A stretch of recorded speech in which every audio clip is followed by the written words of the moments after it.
आज हम बात कर रहे हैं कि गिरफ्तारी अफसर के लिए Pankaj Bansal versus union of India में ऑनरेबल अपेक्स कोर्ट ने ये वर्डिक्ट दिया है कि गिरफ्तारी अफसर या गिरफ्तारी एजेंसी के लिए ये मैंडेटरी है कि गिरफ्तारी किए जाने वाले ऑफिसर को, गिरफ्तार किए गए व्यक्ति को उसकी गिरफ्तारी का रीजन और कारण बताना, असाइन करना मैंडेटरी है। ऐसे ही 21 सितंबर 2023 को Sanjeev Jain versus state of Delhi में ऑनरेबल दिल्ली हाई कोर्ट ने यह कहा है कि कस्टोडियल इंट्रोगेशन यानी कस्टडी में लेकर के जांच और पूछताछ किया जाना आवश्यक नहीं है अगर एक्यूज के द्वारा या इन्वेस्टिगेशन के दौरान जो मुलजिम है उसको कई बार इन्वेस्टिगेशन के लिए बुलाया गया है और इन्वेस्टिगेशन में एक्यूज ने कोऑपरेट किया है यानी विवेचना में सहयोग किया है, तो ऐसे व्यक्ति की गिरफ्तारी की आवश्यकता नहीं है और कस्टोडियल इंट्रोगेशन की जरूरत नहीं है। Sanjeev Jain versus state of Delhi में ऑनरेबल दिल्ली हाई कोर्ट ने ये रूल आउट किया है, यानी ये वर्डिक्ट दी है। तो अब सवाल इस बात का है कि Pankaj Mittal versus union of India and Sanju Jain versus state of Delhi के वर्डिक्ट के तहत संजय सिंह की गिरफ्तारी पे अगर ये क्वेश्चन किया जाए तो गलत नहीं होगा कि संजय सिंह को ईडी ने कई बार नोटिस दे करके उनसे इंट्रोगेशन किया है, उनसे पूछताछ की है। घंटों घंटा पूछताछ करने के बाद प्रेस कॉन्फ्रेंस करते हुए ईडी के ऑथराइज प्रवक्ता ने यह भी कहा था कि संजय सिंह के खिलाफ कोई भी एविडेंस पाया नहीं गया है और जब ऐसे मामले में ऑनरेबल अपेक्स कोर्ट का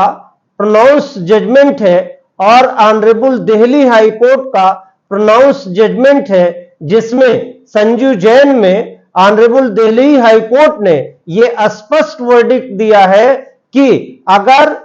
कई बार इन्वेस्टिगेटिंग अफसर या इन्वेस्टिगेटिंग एजेंसी या विवेचना अधिकारी के पास एक्यूज को बुलाया गया हो, कई बार उसका बयान लिया गया हो, कई बार उसको टेस्ट किया गया हो, कई बार उससे साक्ष्य मांगे गए हो, तो ऐसे मामले में उसकी गिरफ्तारी और कस्टोडियल इंट्रोगेशन की आवश्यकता नहीं है। जबकि संजय सिंह के मामले में जो आम आदमी पार्टी के राज्यसभा के मेंबर हैं उनके बारे में ये कहा जा रहा है और ऐसा देखने को मिला है लाइव लॉ और वर्डिक्टम और लॉ ट्रेंड के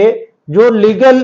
न्यूज को शेयर करते हैं उसके तहत ये देखा गया है कि उन न्यूज के तहत और आर्टिकल के तहत ये कहा गया है कि संजय सिंह लगातार इन्वेस्टिगेटिंग ऑफिसर के टच में थे, विवेचना अधिकारी के और जांच एजेंसी के टच में थे और जांच एजेंसियों के पास आने जाने का जो लाइव टेलीकास्ट हुआ है उसके तहत ये माना जा रहा है कि उन्होंने इन्वेस्टिगेशन में यानी इंक्वायरी में पूरी तरह से सहयोग किया है। ऐसे अगर यूं देखा जाए तो ऑनरेबल अपेक्स कोर्ट का जजमेंट जो Pankaj Mittal versus union of India है और ऑनरेबल दिल्ली हाई कोर्ट का judgement Sanju Jain versus state of Delhi में जो ऑनरेबल कोर्ट्स ने वर्डिक्ट दिया है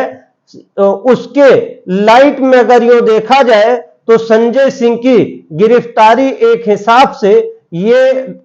मतलब कंक्लूजन पे अगर देखें तो संजय सिंह की गिरफ्तारी ऑनरेबल दिल्ली हाई कोर्ट के जजमेंट संजू जैन के तहत गिरफ्तार किया जाना जिसमें विवेचना में सहयोग किया, यानी संजय सिंह ने सहयोग किया था, तो ऐसे मामले में गिरफ्तारी किया जाना ऑनरेबल दिल्ली हाई कोर्ट के वर्डिक्ट के खिलाफ है। यानी एक हिसाब से, दूसरे शब्दों में ये माना जाए तो संजय सिंह की भी गिरफ्तारी गलत मानी जानी चाहिए। और इसी मामले में आम आदमी पार्टी के कन्वीनर दिल्ली के चीफ मिनिस्टर केजरीवाल ने भी इस मामले पर कई एक मुद्दे को उठाते हुए कि बीजेपी के खिलाफ जो जन आंदोलन करता है और बीजेपी के भ्रष्ट नीतियों की पोल खोलता है, सारे विपक्ष के नेताओं पर बीजेपी एक एक करके वार करती है,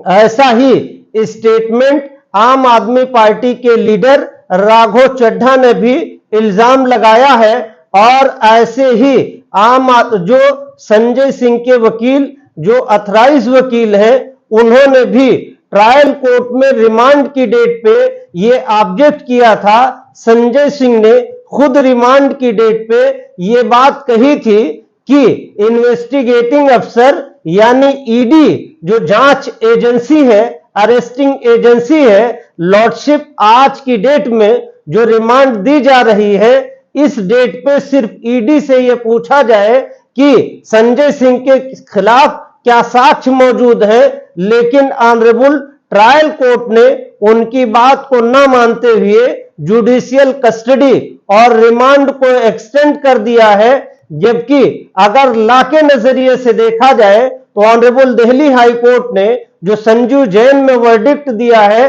कि अगर विवेचना में एक्यूज ने नंबर्स ऑफ टाइम पे सहयोग किया है, तो ऐसे मामले में कस्टोडियल इंट्रोगेशन यानी गिरफ्तारी की आवश्यकता नहीं है। उसकी लाइट में अगर देखा जाए तो संजय सिंह की गिरफ्तारी एकदम गलत है, गिरफ्तारी नहीं की जानी चाहिए।